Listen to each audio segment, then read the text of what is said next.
नमस्कार, स्वागत है आपका connect Bharat news live TV पर और मैं हूं मीनू राठी लेकर आई हूं आपके लिए कुछ खास खबरें। तो चलिए नजर डालते हैं आज की कुछ खास खबरों पर।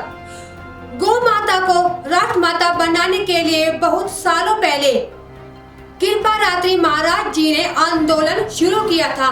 उसी गौ माता को राष्ट्र माता बनाने के लिए श्री श्री गोपाल मणि महाराज जी पिछले कई वर्षों में 4 बार आंदोलन कर चुके हैं। गोपाष्टमी के दिन दिल्ली के रामलीला मैदान में चारों शंकराचार्य के आशीर्वाद से और बहुत सारे संतों और गौ भक्तों के साथ फिर से गौ माता को राष्ट्र माता बनाने का आह्वान किया।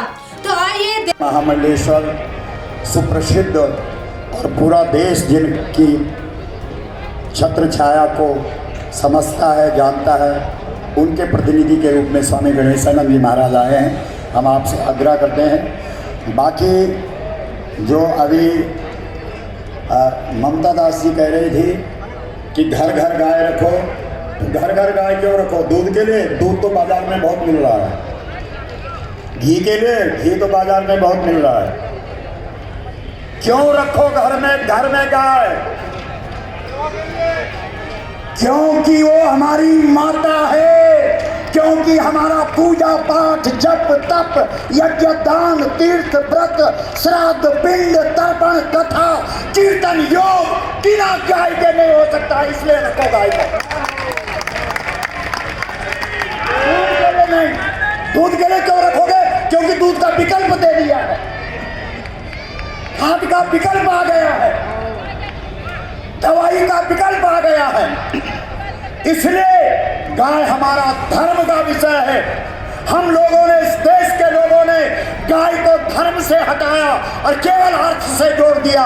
और जब से गाय को अर्थ से जोड़ा तभी से गौ माता की दुर्दशा हुई। जब हमने गौ कथा शुरू की इस देश के अंदर 2008 में, तो लोगों के फोन आने लगे, ए महाराज धार्मिक दृष्टि से गाय को मत रख, अर्थ से जोड़। और हमने भी 2-3 साल अर्थ से, गोबर से ये होगा, गौमूत्र से ये होगा, गवामृतम, गाय का दूध अमृत है, और बोलने लगे। क्या क्या फर्क पड़ना था? जो पहले 2 गाय घर से छोड़ता था उसने 4 छोड़नी शुरू कर दी। हमने कहा तो गड़बड़ है। 1 वर्ष के लिए फिर अपने चोपड़ धाम में गए, 1 वर्ष नंगे पर। यद्यपि ये बात बताने की नहीं है, लेकिन मजबूर है, इसलिए बताना पड़ रहा है। 18 किलोमीटर गायों को चरा करके उनसे पूछा कि मांग करना क्या है। तब गौ माता ने कहा, बेटा अगर मेरे लिए कुछ कर सकता है तो धर्म की दृष्टि से मुझे देख। जो धर्म की दृष्टि से देखेगा वही मेरी रक्षा कर सकता है। अर्थ वाला कब पलट जाए कोई पता नहीं है। सभी प्रभारियों का मैं हृदय से, सभी गौ भक्तों का, मातृशक्तियों का विशेष करके मैं हृदय से बहुत अभिनंदन करता हूं। और मैं देख रहा हूं कि उत्तराखंड के कोने कोने से यहाँ पर लोग पहुँचे हैं। सबका हृदय से बहुत बहुत अभिनंदन, बहुत बहुत वंदन। और यहाँ से कह रहा हूँ कि हमारा उत्तराखंड मैं ममता करता है 2 दिन आने में लगते हैं 10 से। ऐसे हमारे अभी हम लोग हैं रामलीला मैदान में, और यहाँ पर श्री श्री गोपाल मणि जी जो कि गौ माता को प्रतिष्ठा दिलाने के लिए, गौ माता राष्ट्र माता बनाने के लिए यहाँ पे बहुत बड़ा मुहिम चला रहे हैं। और हम लोग देख रहे हैं कि यहाँ पे गौ माता के लिए बहुत सारे लोग पूरे देश से आए, महाराष्ट्र से तमाम लोग यहाँ पर आए हैं। सभी का हृदय से बहुत अभिनंदन करते हैं। सबका यहाँ पर जो है गौ माता को राष्ट्र माता बनाने के लिए सपोर्ट करने के लिए आए हैं लोग। इतने सारे लोगों का समर्थन से हम भी आशा करते हैं कि गौ माता को राष्ट्र माता बनाने की दर्जा मिलेगा। पहुँच गए हैं, आपका जय गौ माता। बहुत अभिनंदन स्वीकार करें। जो गौ रक्षा करते समय, उनका पीछा करते समय गौ माता की रक्षा करने के लिए, तो मैं संवैधानिक बात बोल रहा हूँ, ऐसे नहीं बोल रहा हूँ, उड़ के नहीं बोल रहा हूँ। अब बताओ हमारे घर में कोई आदमी आ जाए और वो हमारी माँ का मर्डर करे या हमारी माँ का हरण करके ले जा रहा हो, तो आप बताइए आप क्या करेंगे? क्या करेंगे? क्या करेंगे? या तो भारत सरकार ये कहे कि हिंदुओं की माँ गौ माता नहीं, और अगर भारत में ये मान्यता है, वेदों की मान्यता है गावो विश्वस्य मातरम। अगर वो हमारी माँ है और हमारी माँ को कोई काटने के लिए ले जाएगा तो हमें ये राइट है कि हमारी माँ को काटने से पहले हम उसे उसकी गति दिखा दें।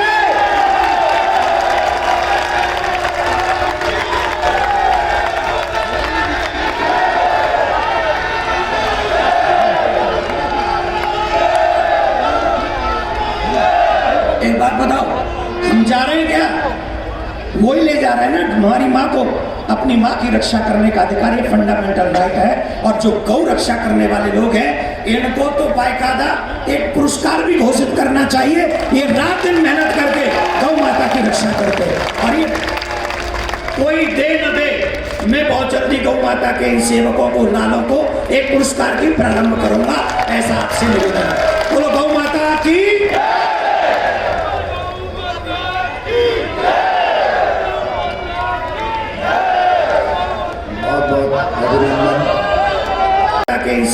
बहुत बहुत धन्यवाद। हमारे बीच में भारतीय गौ क्रांति दल श्री दयाशंकर महाराज जी 10 लोग। संविधान कहता है गौ हत्या पे प्रतिबंध होना चाहिए। भारत का संविधान कहता है सरकारों की ये ड्यूटी है कि भारत में राम राज्य की स्थापना करे। परम आदरणीय शंकराचार्य जी जो बार-बार कहते हैं, आदरणीय शंकराचार्य जी बार-बार कहते हैं भारत में राम राज्य की स्थापना होना चाहिए। गुरुदेव मैं बिल्कुल आपसे सहमत हूँ और आज आपके समक्ष मैं एक मांग कर रहा हूँ। भारत के प्रियम्बल में जहां लिखा हुआ है we the people of India have decided to establish socialist secular democratic republic, उसी रिपब्लिक के सामने एक शब्द जोड़ने की जरूरत है, राम राज्य। उसी अब समय आ गया है कि भारत के संविधान के प्रियम्बल में सोशलिस्ट सेकुलर डेमोक्रेटिक रिपब्लिक के बाद एक शब्द जोड़ दिया जाए, राम राज्य। और राम राज्य से सबका कल्याण होगा। राम राज्य का मतलब क्या? धर्म की। राम राज्य का मतलब क्या? अधर्म का। 283 तहसीलें जो बॉर्डर पे है वो हमारे हाथ से निकल गई, लेकिन अब समय आ गया है भारत को बचाने के लिए, भारत की संस्कृति को बचाने के लिए, गौ माता को बचाने के लिए, गौ माता को राष्ट्र माता का दर्जा घोषित करने के लिए तत्काल इस पे विधिक कार्रवाई हो और संसद के आने वाले सत्र में संविधान के प्रियम्बल में राम राज्य शब्द को जोड़ा जाए। गौ हत्या पे प्रतिबंध लगाने के लिए कठोर कानून बनाया जाए। गौ हत्या को राष्ट्र माता घोषित किया जाए। इसी के साथ मैं अपनी बात खत्म करता हूँ। बोलिए गौ माता की, धर्म की। दोनों में समान है, दोनों ये सब करते हैं, जानते हैं। तो फिर पशु में और मनुष्य में अंतर क्या है?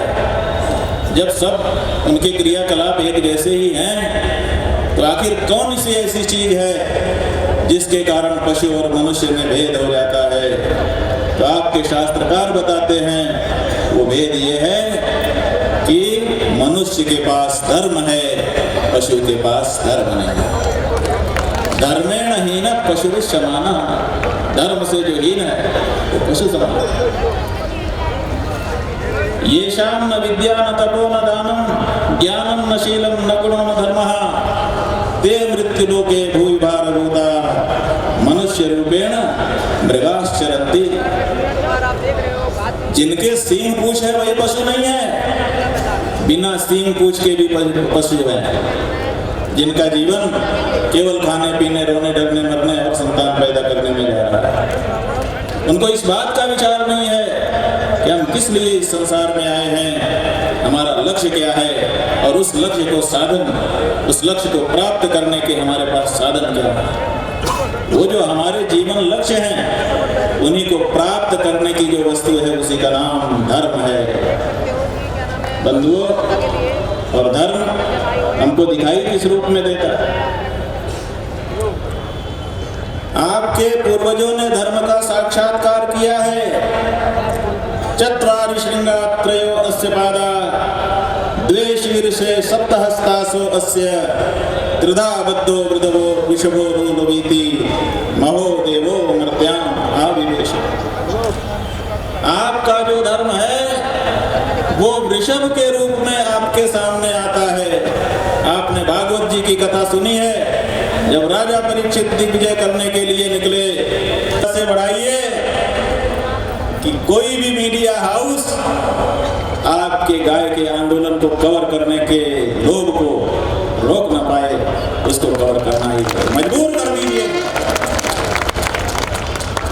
और इस तरह से अगले 4 महीने में गौ माता का आंदोलन शीर्ष पर ले आइए।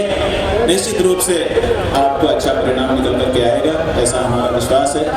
बहुत लंबे समय से आप दूर दूर से आए, आकर के बैठे, पता नहीं भोजन मिला कि नहीं, पता नहीं पानी मिला कि नहीं, हाथ पैर धोने के लिए जगह मिली कि नहीं, लेकिन ये सब आपने सहा। ये सब के लिए आपको खूब खूब साधुवाद देते हुए, गौ माता का आशीर्वाद देते हुए यहीं पर हम अपनी वाणी को विराम दे रहे हैं।